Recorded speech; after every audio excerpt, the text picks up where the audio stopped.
begin this hour with news in the United States, where Donald Trump has had a busy first full day in office as the president.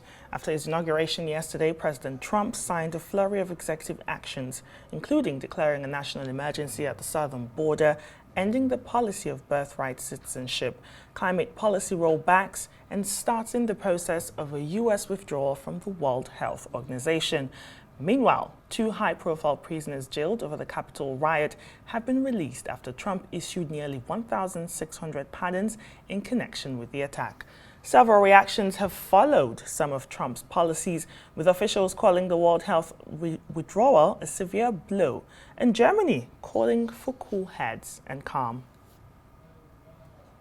Joining me now for more on President Trump's foreign policy is Haruna Warkani, a former diplomat at the ECOWAS Commission and a security and international affairs analyst. Thank you so much for joining me on Newsnight to talk about Trump and his policies. Let's talk about global leadership, right? The United States has always been seen or has positioned itself as a global leader when it comes to multilateral institutions. Now enters Trump with his decision to withdraw from the Paris Agreement, World Health Organizations.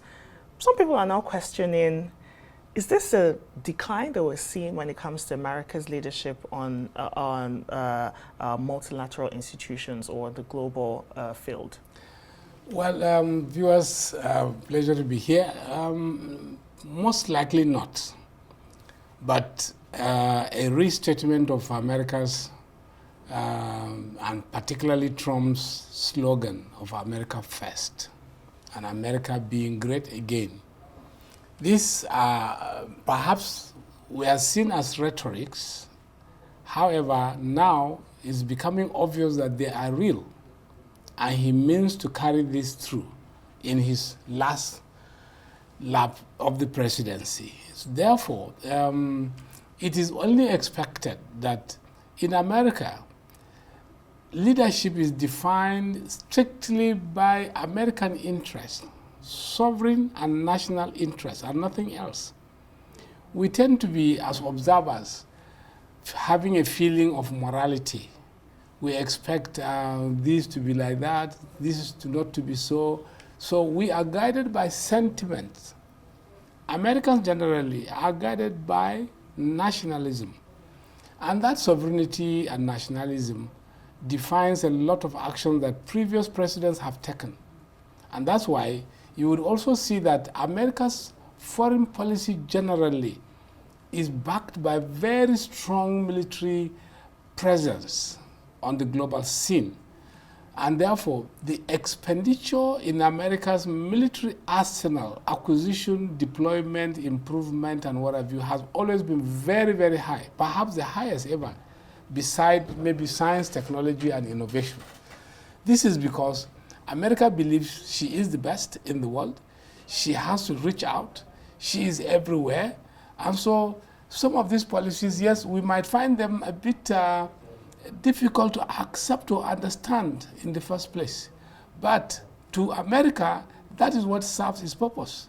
When Trump, for instance, says he is going to tax American citizens less, but impose tariffs on other nations to pay for what he is unable to collect from citizens, you can begin to see the balancing of a leader, thinking much more about the welfare of his citizens vis-a-vis what he can garner from outside.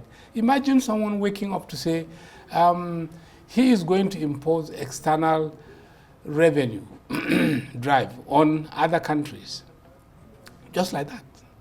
And is not also very far from his statement of, I want to acquire Canada as the 51st state, because to him, Canada has become a burden to America. And why would you not just erase the very long borderline that simply exists on paper? Physically on the ground, Canadians and Americans live literally like in the same country. So for him, he has squarely looked at this and said, Canada needs to be the next state in America. There has been too much smuggling, so much corruption across the border, so much insecurity, and control has been almost impossible for obvious reasons of contiguity and what have you. And what is the population of Canada? So this is surely a decision that will look very offensive, very, very offensive to so many people. But for Americans, that is how they acquired their states. Because America did not start with the number of states we have today. America acquired states over time. And the last being Alaska. You could see Alaska belonged to the Soviet Union, and America simply walked up one night, negotiated, and bought the territory. Today, America is relying on Alaska for so many things. And when, for instance, Trump says, tomorrow, I am going to drill more oil, surely Alaska is one of the targets to supply more crude to America. And so it's defining a lot of things that we will take for granted or morally wrong. And when Trump says, look, my administration is going to be an America first policy, we're looking out for ourselves, he's also talking about protecting domestic industries. He says he's rejecting what he calls unfair agreements as reasons for some of these withdrawals. But you have critics saying that such decisions might ignore sort of long-term economic and environmental benefits when it comes to global collaboration. No man is an island. So how do you assess this balance for domestic priorities and also global responsibilities? Well, it's very true. There will be many sides of the coin in this case. People will surely prefer various observations and what have you based on what we have known. But for instance, when he says he is going to take over Panama Canal, simple. Agreed. Panama Canal was built by America, company at least, with American money, American labor, and what have you. America has enjoyed using the canal, shortening the maritime distances from some other countries and continents. America has seen over time that the charges she has paid all in aggregate over the years has accumulated so much that perhaps if America had owned the canal, she would have been saved all those levies. Now, over the years, we remember when America had the same problem with one President Manuel Noriega when he was in office, and attempted to even remove him, and did actually remove him because of the same canal. Today, Trump says the ceding of the agreement on Panama Canal was a big mistake, and he wants to correct it. But correcting it means we wouldn't take back the Panama Canal as an American asset. And secondly, you could see the more reason really is the fact that China has successfully and surreptitiously entered into the Panama Canal management system and more or less taken over. So literally what it means is that America is paying China for the sustenance and use of the Panama Canal. So to America it's practically unacceptable. First and foremost, is within its geographic sphere of influence, strategically speaking. So you have a problem already there. Secondly, financially, economically, and diplomatically, there could be many reasons why perhaps the Panama Canal could be closed down for obvious reasons of strategy one time in the future. So you need control of some of these things. For us in Africa, generally, we hardly think beyond today. And so our decisions of our leaders have always been limited to what is going on now, and we end up with ad hoc, or what I can call tactical decisions, rather than strategic. And we end up not really taking the right decisions for our people. That's why we are still underdeveloped. We need to change that perspective. You can imagine somebody like Trump already thinking very far ahead to say, we need to take back the Panama Canal. So you don't think some of these decisions is the U.S. sort of isolating itself? And also, what about this sort of, people have been talking about the U.S. repeatedly entering and exiting agreements. What does this say about reliability when they enter into agreements then? Excellent. Very, very good one. I will still tell you underlying fact is nationalism and sovereignty. When we reason that, oh, it is morally wrong for you to enter into an agreement and exit tomorrow, you are relying on the denominator of morality. In diplomacy, in international relations, and protection of national interests and sovereignty, these things count less. And that's why you could see America wake up to say she is no longer part of the World Health Organization. She has done so because, to her, the World Health Organization is an institution of the United Nations that has no purpose for American interests. America does not need the World Health Organization to survive. America does not need the World Health Organization for advice. America does not need the World Health Organization for money generation or revenue.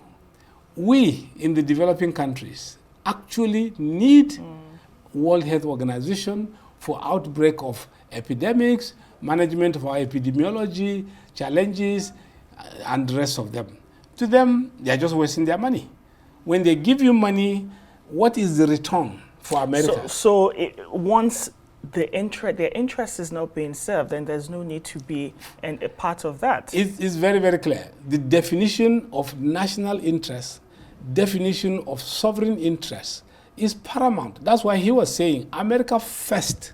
Therefore, any decision that will be taken that considers America as second fiddle, they are not part of it. And not just Trump, but most administrations, except in most cases, I can say, the Democrats, generally speaking, have been very weak over years. Very, very weak indeed. And so it has clearly been demonstrated over time that the Democrats have given America a kind of feeling that, yes, anything else can happen.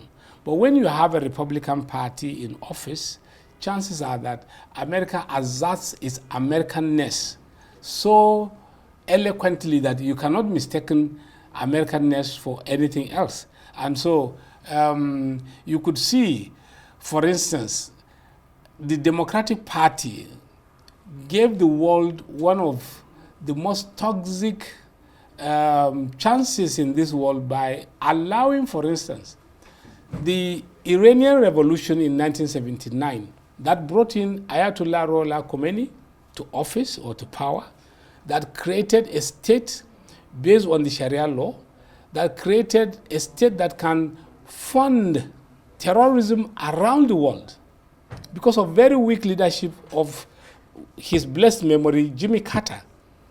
I suppose if there was a Republican president in office that time, that revolution would never have occurred. Iran will never be like this. We would have had very, very little terrorist or jihadist movements around the world than what we are having today. So these are things that are very complex for America, but sincerely for them, defining what they want is very clear. And Trump has defined that America first. And on his first day in office, he didn't even waste time to get onto those executive orders. And I'm sure we're going to be seeing more. Thank you so much, Haruna Warkani, former diplomat, ECOWAS Commission, and the Security and International Affairs Analyst, for joining me on Newsnight. Thank you so much.